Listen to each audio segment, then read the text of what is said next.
midna gudoomiye waad soo dhawaanaysaa xoog weyn lagu faani dagaalamaysa saakin qodobka 88 ee xeerka nidaamka kala xadiinta ma aragtay hay'adaha dawladda waxa uu sheegay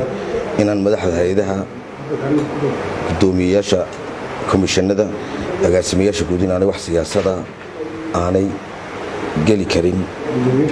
xaqna u lahayn galaan adigu sharcigu ku baneeyay inaad maalin walba siyaasadda iyo mas'uuliyadda u jawaabto dadka maagto ma noo sheegi kartaa qodobka su'aasha ugu horeysa way maalin dhaweyd oo sanad guuleed xisbiga kulmiye la qabanayay hadal Cabdiraxmaan Maxamed Cabdullaahi hore uga jeediyay saxaafadda ayaad ka shiday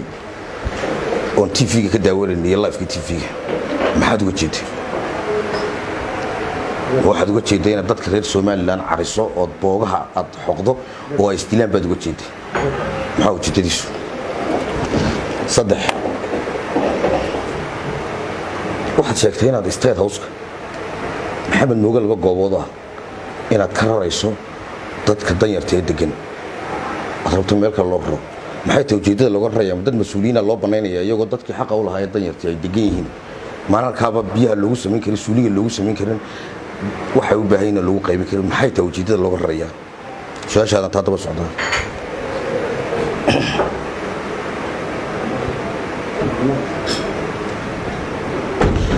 waxa tirada barakacayaasha iyo qaxootiga dalka jooga korka kama hayo maxaad korka ka haysaa noo sheegi kartaa waba shaqada kaliya qaranka oo aysan taas inaad tirada barakacayaasha faris bal meel kasto lagu weydiiyo sida u jawaabto maxaad korka ka haysaa noo jawaabto waxa sheegtay qaxootiga oo xildhibaanka ku weydiiyay ma dheera in siyaasad loo keenay meesha waayo cidda siyaasadda u keentay ee aad sheegaysaa sayna ka kala martay intaas kugu joojinaya su'aalo soo dhaw dadka la rarayo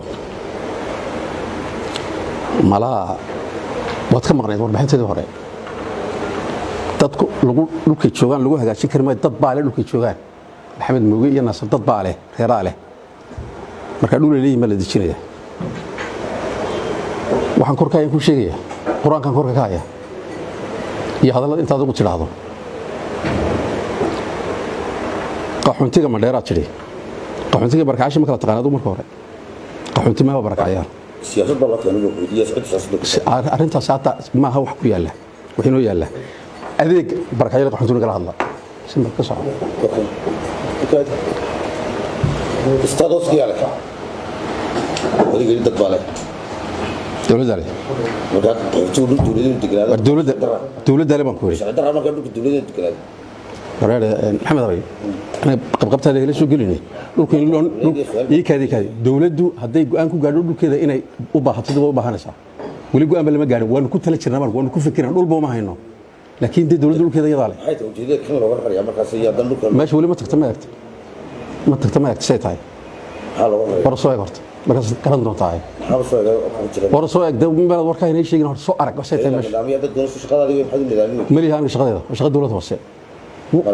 wax jaahilnimo baad kula hadlaysaa war wax shaqada dawladda hoose dhulka nidaamkiisu aanu malihi hay u celin halkan markaad fadhido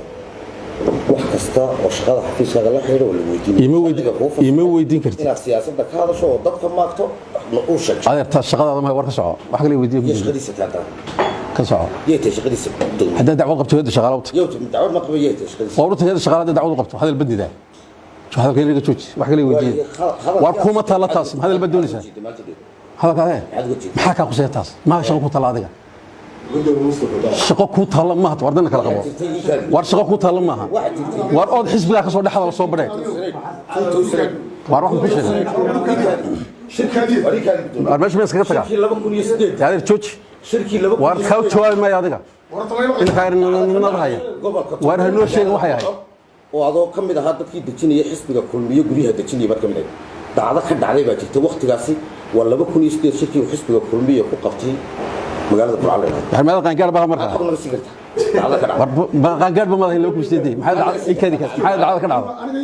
محل دعوه كدعوه محل هيدي waxay sheeg sheeg da waxay hadal dhacdo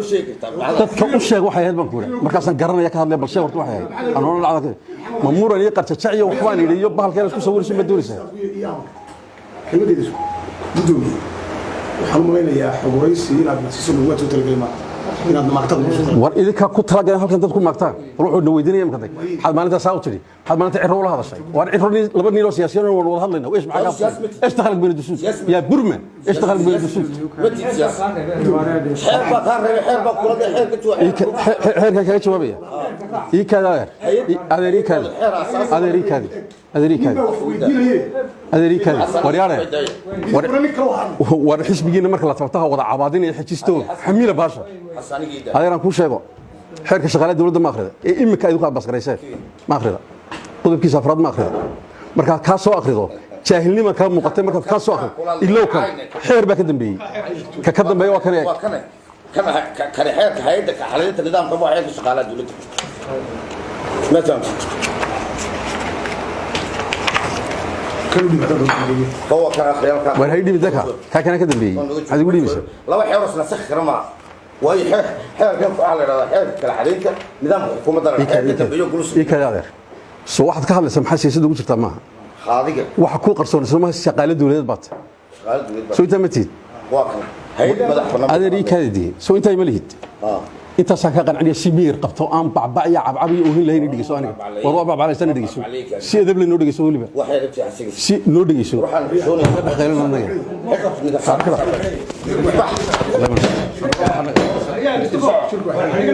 يلا قبل الله يغلس عمل وعاد معك سبيشال ممكن يستدي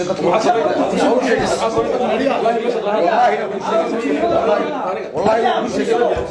وريا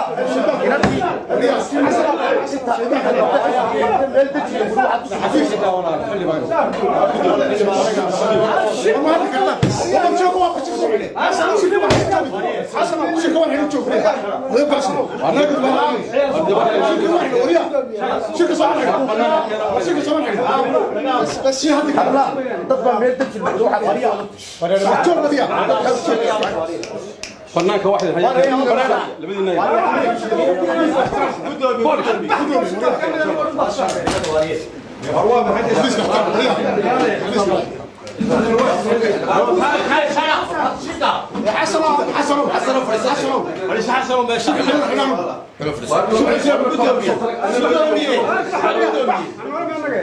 وشيك من